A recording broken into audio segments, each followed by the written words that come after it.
ब्रेकनंतर बुलेटिनमध्ये आपलं स्वागत आहे आणि यानंतर थेट जाऊयात गडचिरोलीमध्ये सध्या मुख्यमंत्री देवेंद्र फडणवीस यांच्या उपस्थितीमध्ये माओवाद्यांच्या आत्मसमर्पणाचा कार्यक्रम हा सुरू झालेला आहे।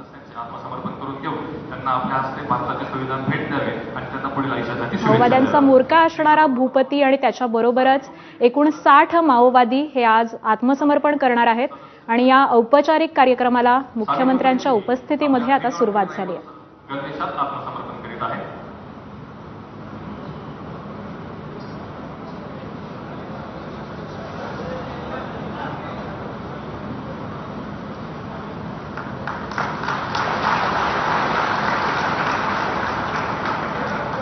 खरं तर भूपती हा नेमका कुठे आत्मसमर्पण करेल या संदर्भामध्ये संभ्रम निर्माण झालेला होता।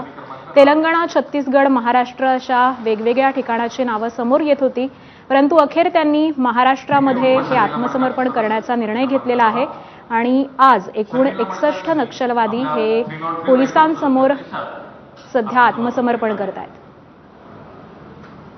त्यामुळे ही चळवळ संपुष्टात आणण्यासाठी गडचिरोली पोलीस असतील किंवा गृह विभाग असेल यांना हे एक मोठं यश म्हणावं लागेल।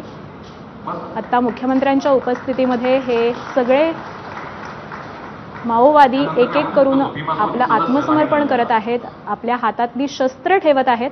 भीमासोनी सदस्य राहिलेलं भीमासोनी हा आपल्या 12 बोर रायफलसह गणवेशात आत्मसमर्पण करीत आहे।